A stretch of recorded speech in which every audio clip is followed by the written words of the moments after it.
You're back. Okay, so my thing keeps telling me that I'm not on, that I'm not air. I'm back on Twitch. Okay. Well, I'm gonna go ahead and start back. We'll give the people a chance to make it back. I tell you, wasn't that a very convenient spot for me to go down?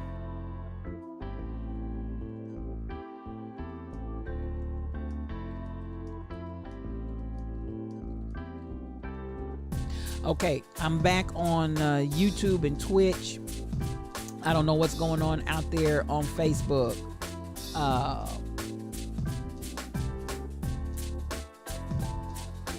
So at the end of the day, let me know when you're back. Let me know when somebody else is back. I see BTD Mom and the Rebel Inc. Anybody else made it back? Anybody else made it back? Anybody? Thank you for liking the stream.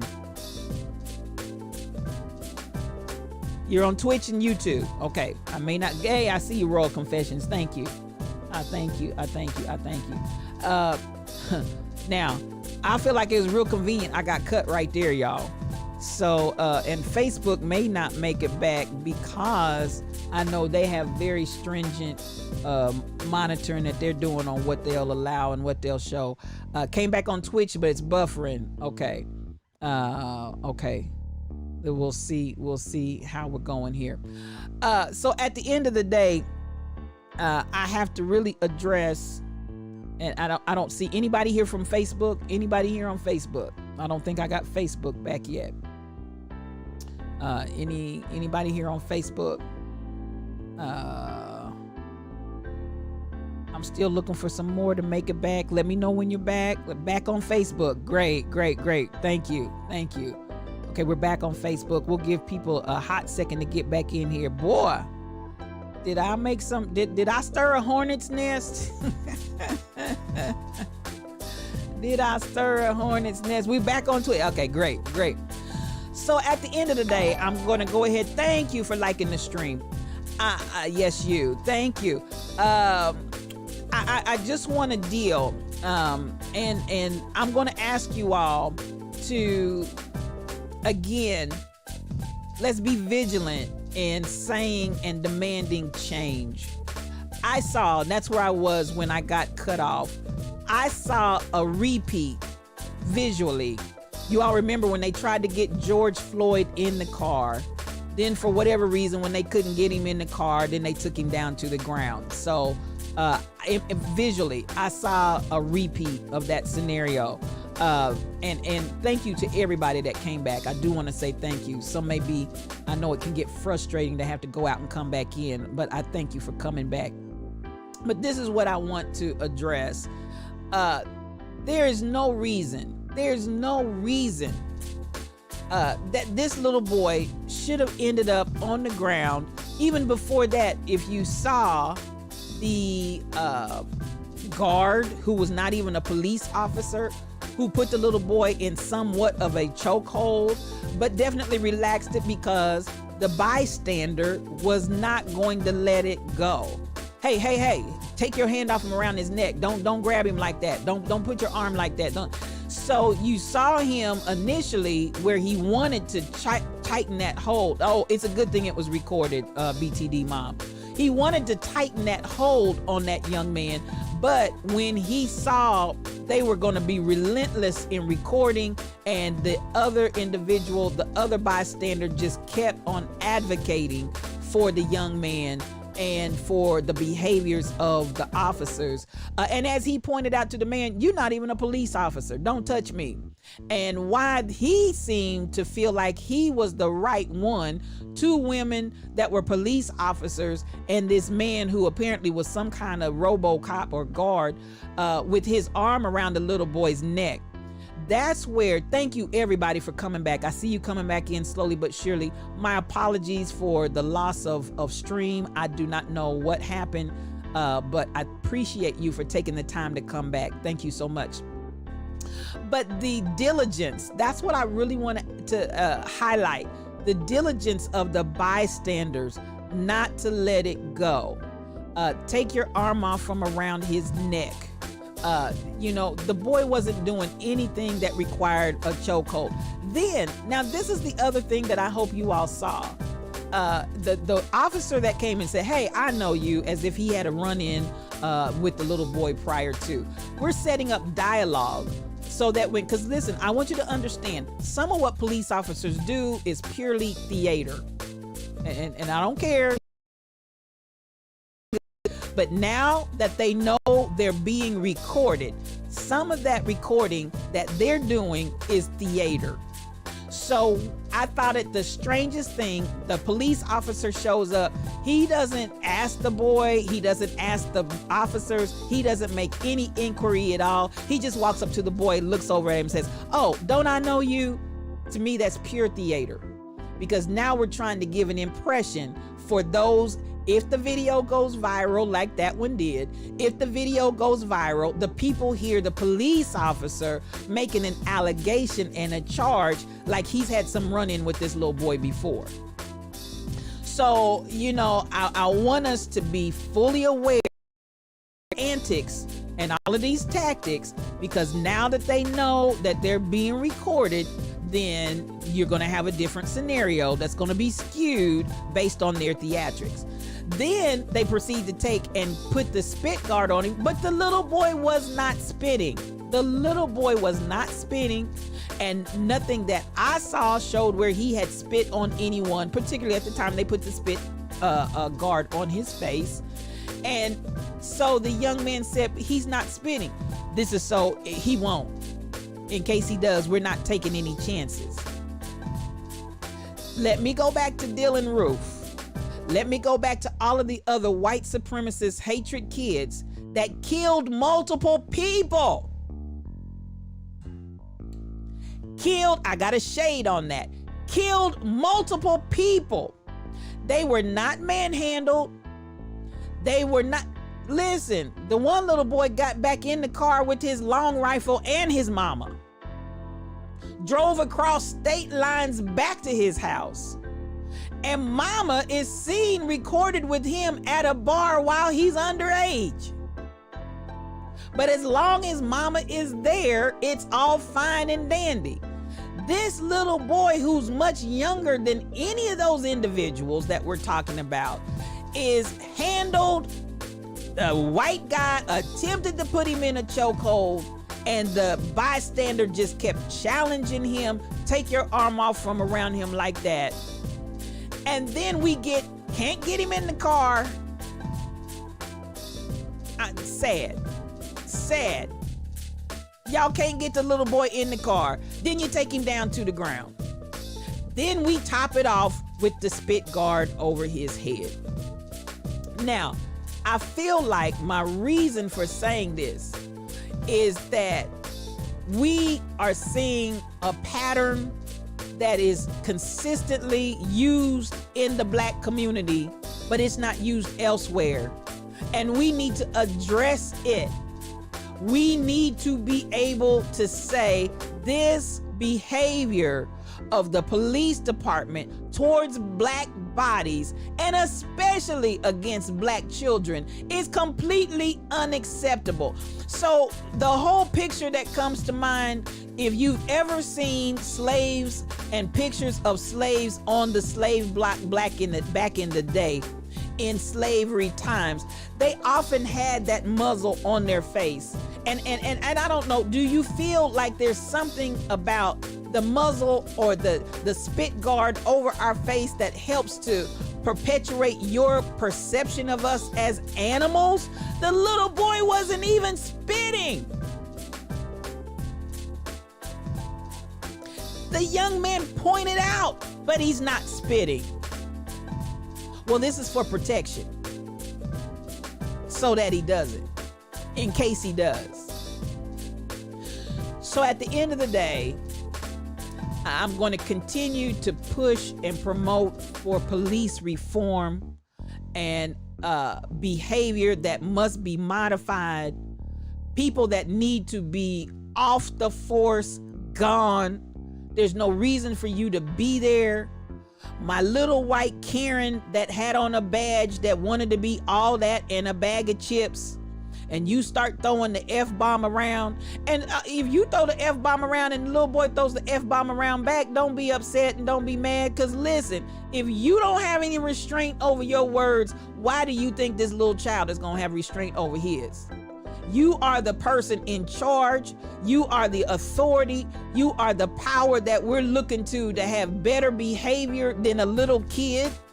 And at the end of the day, where's his parents?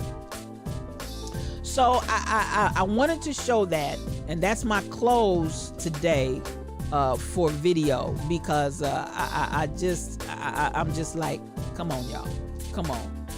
She was all the way out of order, Rebel. She was all the way out of order.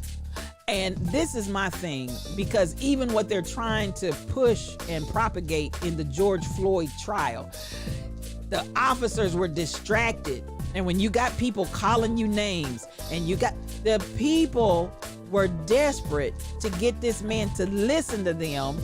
This man is not breathing. Check his pulse. And when you will not respond to that, and they become desperate with trying to get you to pay attention, then don't turn around and tell me, but they called me names.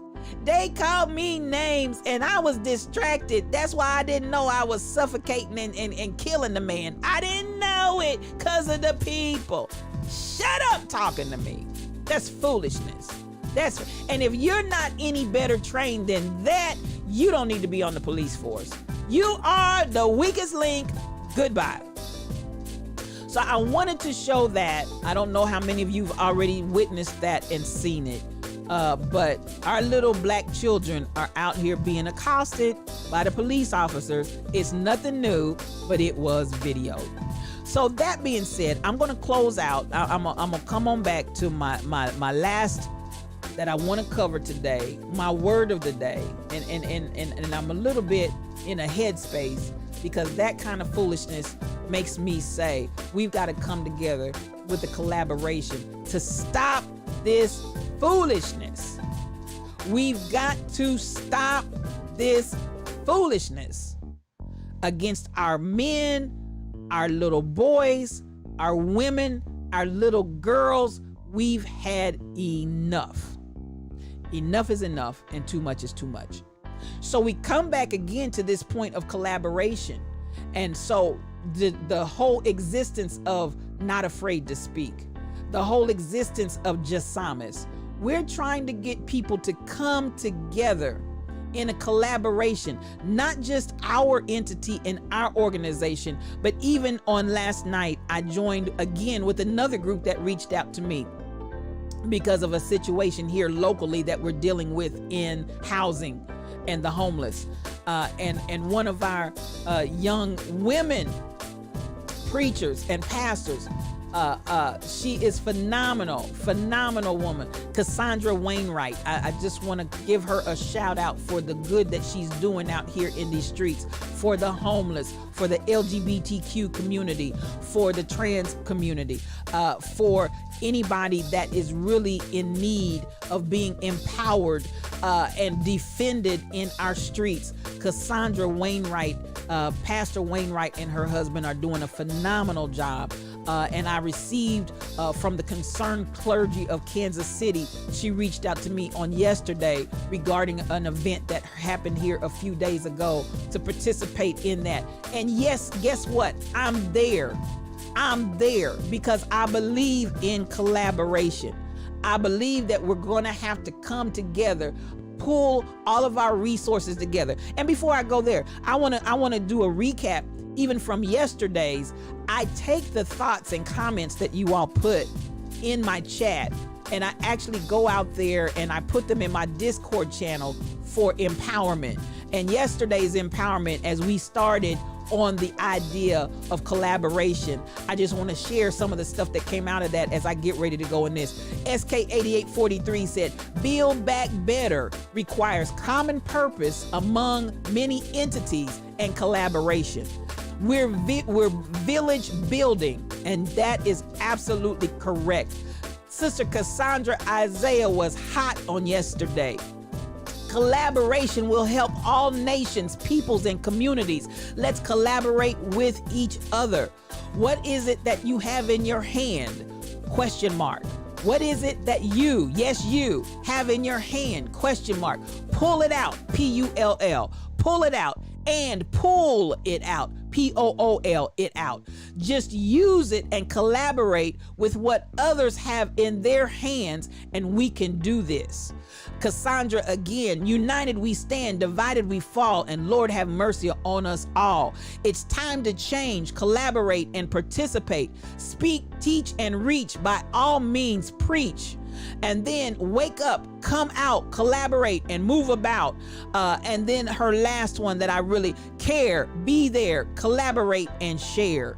Care, be there, collaborate, and share. We've got to be active and participate and dominate as we collaborate. That was some good stuff that came out of yesterday's conversation. If you want to see it, it's over there in Discord. Today, I want to talk as we close out. I'm right here at the end. I've got just a few moments left to talk about the 7 norms of collaboration. This is not mine. I'm taking it from the system. For those that are not aware, there is a process that they encourage you to use in collaboration.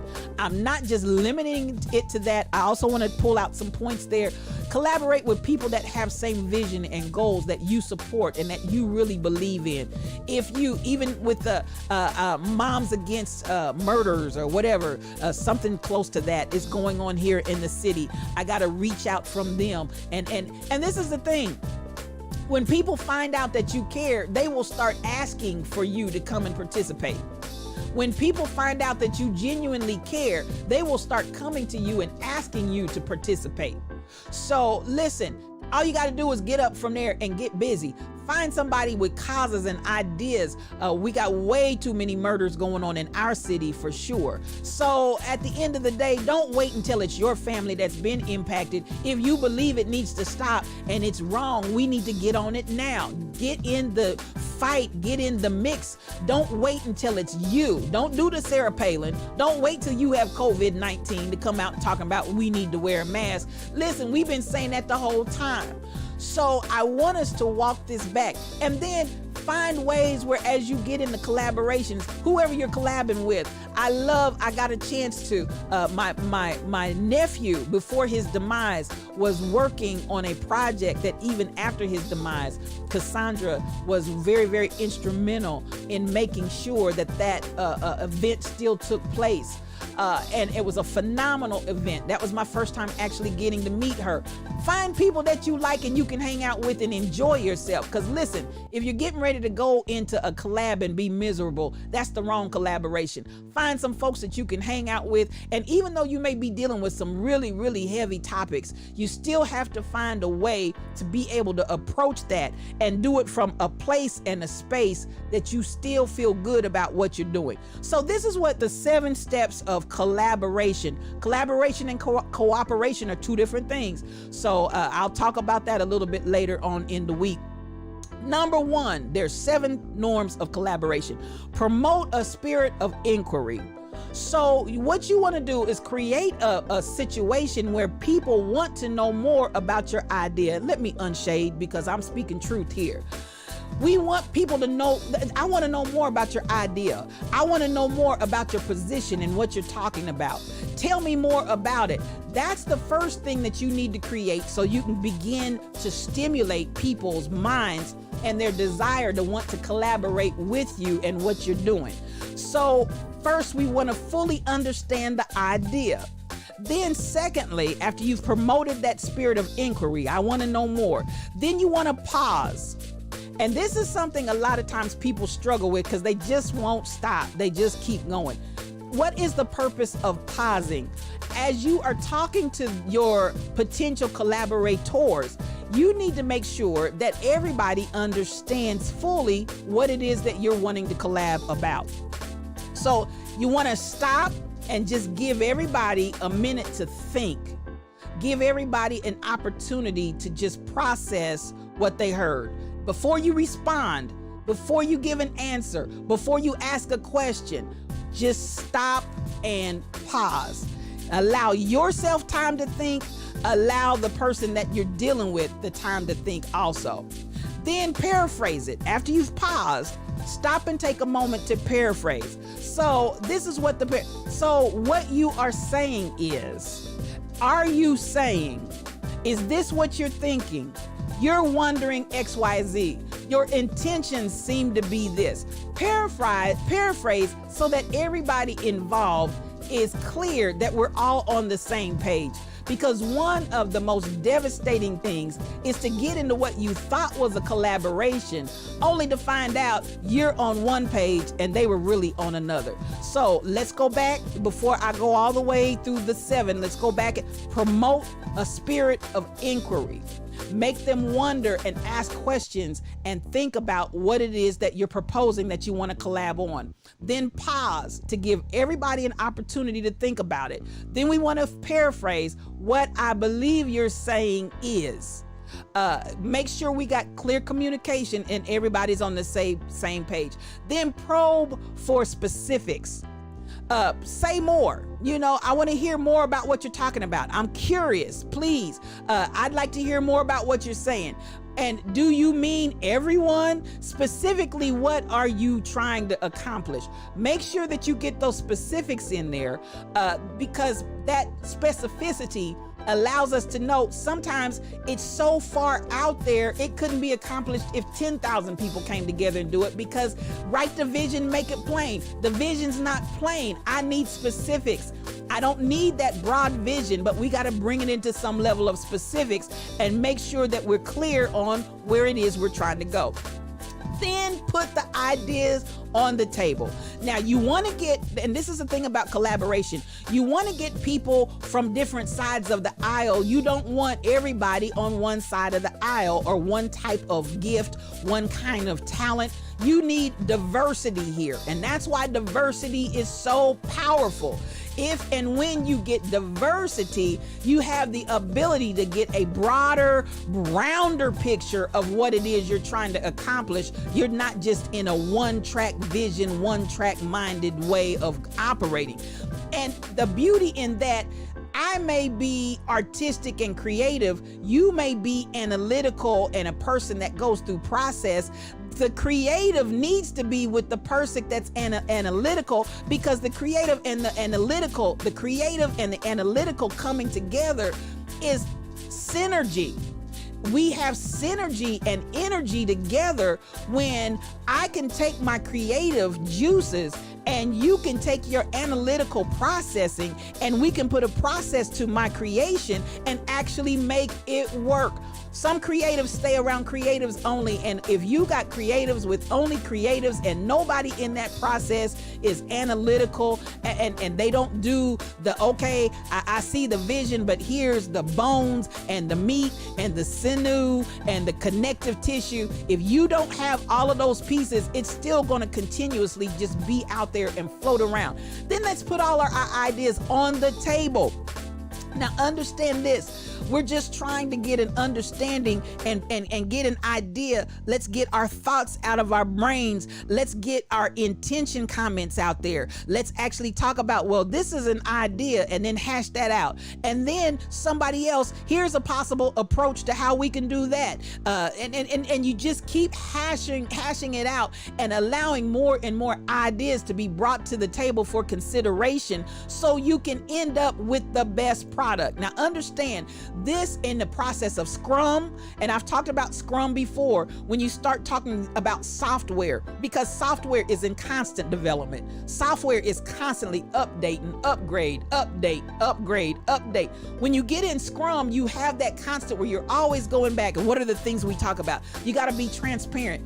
Okay, this is an idea, but what are the breakdowns in that idea? Where are the potential pitfalls? And then how, and you just keep hashing. Put those ideas on the table. Then you got to pay attention to yourself as well as paying to others. You cannot be so absorbed with yourself that you're not seeing and hearing the others, but you also need to be aware. Have you ever dealt with somebody that's not fully aware and conscious of themselves? They're trying to tell you and they're trying to advise you and you, and they've got every answer for you, but they're totally detached from themselves. You've got to pay attention to yourself as well as paying to the others, and give everybody total equal respect. Respect is earned. If I want you to respect me, I've got to show respect to you.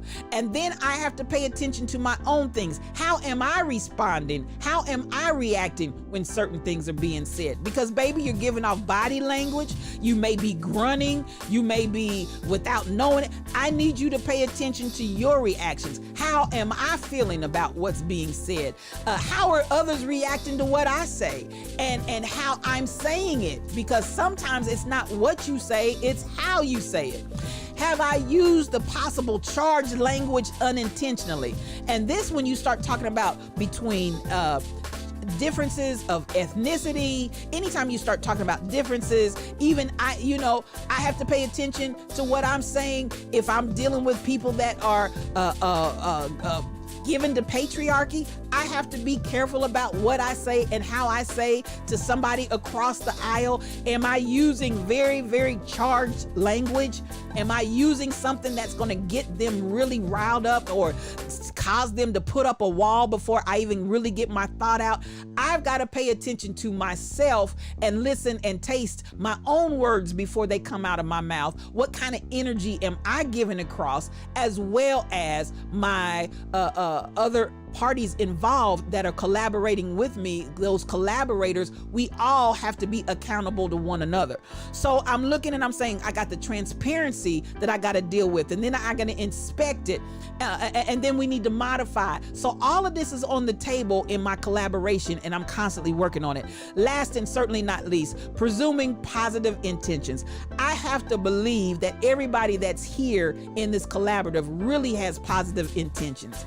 I cannot be in a true open collaborative if I'm looking at you side-eye. If I'm looking at you feeling like you talking out the side of your neck. If I feel like your intentions being here are not truly positive, wholesome, healthy intentions, then we have to get to a point either where we continue to talk because trust is critical. I'm not going to touch on that today. I just wanted to go through the 7. But trust is critical, because if you're going to collaborate together, if I'm not trusting you, that your intentions, and see, this is if you believe and you're presumptive that your intentions are, then mistake.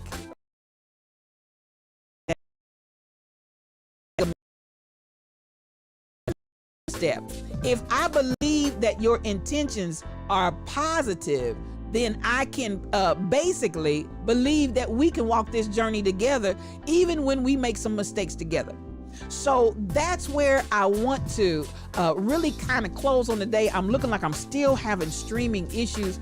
I hope that this has gotten through and that you all were able to hear me. But I'm gonna go back just once more and again, and I'm gonna touch on those 7 steps, and then we're gonna get up out of here. But I want you to hear the 7 steps to collaboration, the 7 norms of collaboration. Promote a spirit of inquiry. I would like to know more. Tell me more about it. Number 2, pausing. Don't ask a question. Don't say more in response until everybody, yourself and others included, have had a chance to think about it. And then 3, paraphrase. What I hear you saying is, what I think is, or I'm wondering, or you're wondering. The intentions to me seem to be, and then fill in the blank to make sure, again, everybody's got to be on the same page, y'all. Everybody's got to be on the same page. Then we're going to probe for specifics. So what specifics are we looking at? What is it specifically? We're not going to leave it out here in the broad ambiguous. We're going to bring that thing in, pare it down, hone it, and get down to the specifics that we're trying to work towards. And maybe we need to do it in steps, but still in steps, we got to get to the specifics. Number 5, we're going to put all the ideas on the table, This is where diversity is critical, because I need different thinkers. I need different minds. I need different perspectives. Everybody can't be regurgitating out the same thing. I need somebody that's going to think. Then we've got to pay attention to ourselves and others. What we say, how we say it, how it comes across, what kind of energy is being attached to that, and how is it being perceived and received. We got to pay attention to all of that. And finally, in that collaborative, we must have the presumption that everybody involved has positive intentions, because that is the only way that we can have trust and believe each other that we're really in this for the right reasons and nobody is trying to hurt anybody else. Even if I make a mistake, even if I don't say it exactly right, my intentions are right. And so that's what I wanted to share, the 7 steps of collaboration. The 7 norms is what it's usually called, addressed. The 7 steps of norms. Now, I'm going to come back tomorrow and talk a little bit more, because probably if I were going to say the biggest... Morning, Lady T. Good to have you in there. Good to have you this morning, and thank you for joining me. So today we're talking about collaboration. That's what I'm identifying, because this is a time and a season that we got to come together, you all. We've got to come together, and we've got to have collabs all over the place. We've got to have collabs all over the place. So that's the thing I love about Twitch. Doglex was on here yesterday, Mike City, Shelby Cosplay, King Coogee, the Rebel Inc. These are individuals that in Twitch streets, they have their own streaming platforms, but they come in here and they collab. And we're talking about doing more collaboration in the future. They come in and support, but we're talking about doing collaboration in the future. So as we understand, we're better together. We can do so much more and be so much more powerful when we come together. And as I stated on yesterday, statistically, they are identifying coming out of COVID-19, the strongest way we can recover is going to be through collaboration. And many of the business models are going to scrap having come out of COVID-19. They're going to scrap the individuals at the desk and move toward the paradigm shift towards when we come together, we're going to come together for collaboration. And the desk is not going to be your individual cubicle. The desk is going to be one long table where everybody can sit down and collaborate. So that's what we are planning on doing. Come on, Michelle. Good to see you this morning. Thank you so much. Good to see you. So that's where I want us to understand. Stay up. Listen, first natural, then the spiritual. A lot of people try to be whoop whoop spiritual. Sometimes you just need to be spiritual and check out what's going on in the natural so you can get some cues. Get some cues. Some of these folk in the spiritual, you're going to need to realize if you really want to hoist yourself into the next dimension, if you really want to go where no man has gone before, and if you really want to make a difference and do it in a tremendous way, understand that the natural is understanding. Collaboration right now is the key. Collaboration is the model. And I contend it's been the model the whole time. We just all been too selfish or too caught up in our own thing. It's my time to shine, and it's me, myself, and I, and mine, us, four, no more.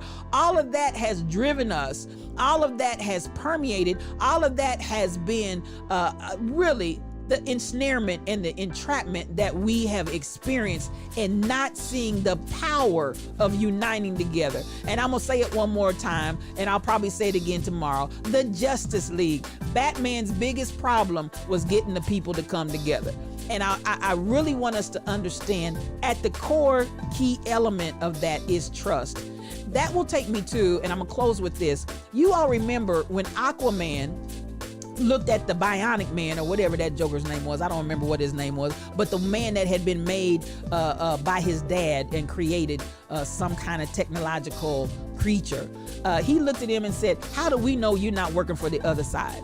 So you understand that there's this element called trust when we start talking about collaboration and the barriers to it.